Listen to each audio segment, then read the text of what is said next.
Кыргыз-тажик чегарасы боюнча Айжигитовго президент Садыр Жапаров жооп берди. Чолпон Атада тез жардам менен барса биринчи жардамды көрсөтпөй аптекадан дары-дармек алып кел деди.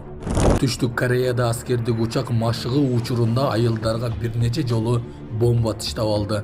Ушулар жана башка жаңылыктар түрмөгө видеонун астындагы өйдө караган бармакчаны албетте басып коюңуз.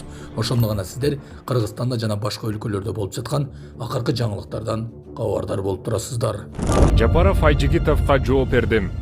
Садыр Жапаров депутат Ултанбай Айжигитовдун кыргыз-тажик чегарасы боюнча келишимге карата нааразычылыгы боюнча комментарий берди. Анда президент Айжигитов өзү баткендик экенин, губернатор дагы болуп иштеп, бардыгын жакшы билерин айтып, эмнеден улам мынтип оюн өзгөрткөнү түшүнүксүз деген. Жапаров Айжигитовдун пикири боюнча ар жыл сайын жер талашып, согушуп, атышып турушубуз керекпи деп чегара түбөлүккө чечилгенин белгилеген. Тез жардам менен барса дары жазып берип, аптекадан алып келип бердишти.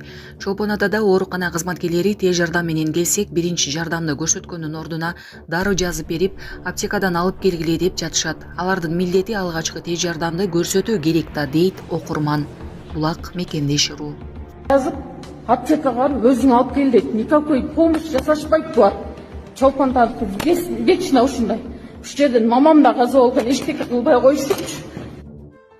Саламатсыздарбы, урматтуу мекендештер, өзүңүздөргө белгилүү болгондой, Москва шаарында рейдтер, массалык кармоолор күч алууда. Андыктан документи жок жүрүүдөн абайлаңыз. Эң башкысы официалдуу адамдарга кайрылыңыздар. Таза регистрация мыйзамдуу түрдө даярдайбыз. Мөөнөт өтүп кетсе, базадан чыгып кетсе, Сахарова карточка, ДМС, ННН, СНИЛС, ОМС, медкарта, трудовой договор, кара тизмеден текшерүү, деги эле иш кагаздарда кандай көйгөй болбосун, кайрылыңыздар. Байланыш телефону +7 915 126 73 29.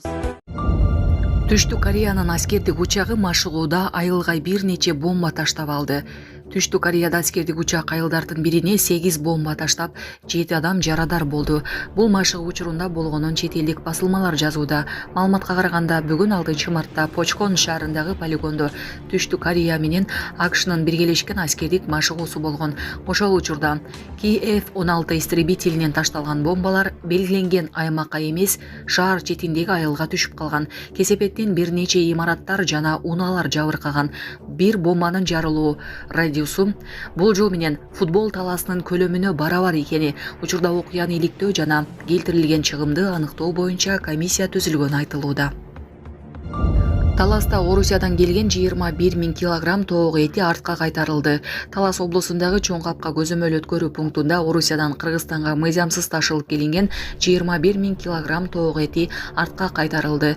Бул тууралуу Суу ресурстары, Айыл чарба жана кайра иштетүү өнөр жайы министрлиги кабарлайт. Ага ылайык жүктүү текшерүүдө эптин ветеринардык санитардык талаптары бузулганы аныкталган. Атап айтканда, тооктун эти маркировкаланган эмес.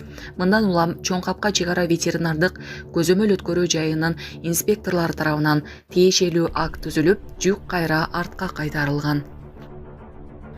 Бишкек шаарында 22 жаштагы жаран батирден алтын уурдоого чектелип кармалды. Бул тууралуу Ленин райондук милициясы билдирди. Маалыматка ылайык, 3-мартта райондук милицияга жаран кайрылып, ошол эле күнү саат 7:45 чамасында Жалкичи районунда жайгашкан батирине белгисиз бирөө кирип, 60 250 сом суммадагы алтын буюмдарын уурдап кеткенин билдирген. Аталган факты уурдоо негизинде кылмыш иши козголгон.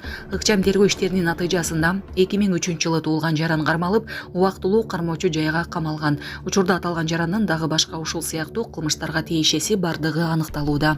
Булак репортер Кежи. Мектеп окуучулардын жазгы каникулу качан башталары айтылды. Окуучулардын жазгы каникулу 17-мартта башталат. Бул тууралуу Билим берүү министрлигинен билдиришти.